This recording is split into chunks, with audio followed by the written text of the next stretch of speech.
彭博暗沙作为南沙群岛重要的组成部分，距离菲律宾的巴拉望岛仅有80公里，在历史上却被越南非法强占数十年。而2011年的一场台风摧毁了越南在彭博暗沙上的设施，越南军队也被迫撤离。我国立刻派遣军舰和运输船进驻该地，实现了对彭博暗沙的实际控制。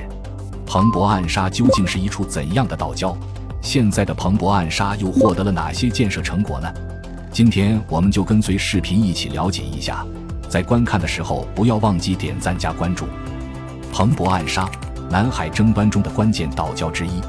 彭博暗沙是一座位于中国南海的岛礁，南海位于中国大陆南部，北起广东省南澳岛与台湾岛鹅銮鼻一线，南至东南亚地区的苏门答腊岛和加里曼丹岛，通过巴士海峡、台湾海峡等海峡与太平洋相连，通过马六甲海峡、卡里马塔海峡、加斯帕海峡与印度洋相连。南海不仅是西太平洋边缘海，还是中国4大近海中面积最大、水深最深的海域，临近中国广东、福建、台湾以及越南、菲律宾、马来西亚、印度尼西亚、新加坡，总面积约350万平方公里，海水的平均深度约1212米。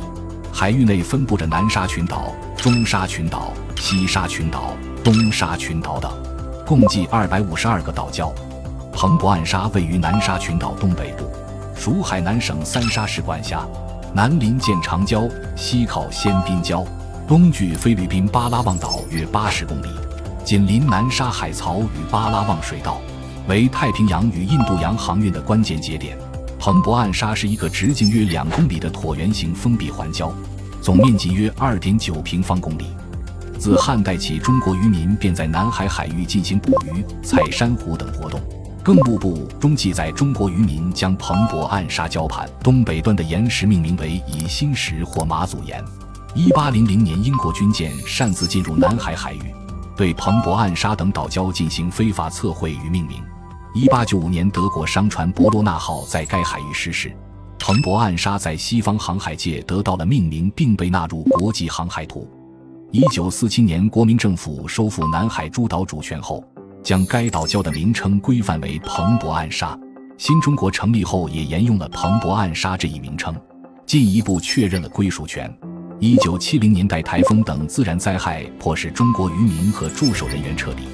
越南利用防御薄弱之时，趁机侵占了彭博暗沙等南沙岛礁。到了1990年代，越南共侵占了南海29个岛礁，成为侵占中国岛礁最多的国家。越南不仅长期占据彭博暗沙，还进行了基础设施建设。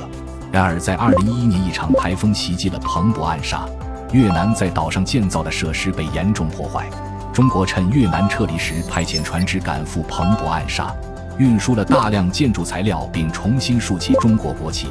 实现了对该岛礁的实际控制。彭博暗沙与周边岛礁联动和战略价值。彭博暗沙的回归不仅是我国对于领土主权的象征，更是联动周边岛屿共同形成南海战略格局的重要举措。彭博暗沙紧邻南沙海槽与巴拉望水道交汇处，是南海国际航道东段的咽喉要冲，与东沙群岛的黄岩岛、南沙群岛的仁爱礁形成三角联动，共同构成南海东部的防御网络和前沿监控。彭博暗沙海域里约滩、万安滩等地区同为油气富集区，形成中国区域资源开发体系，还可与美济礁、主碧礁联动，在科研监测、渔业补给等多个方面实现资源共享。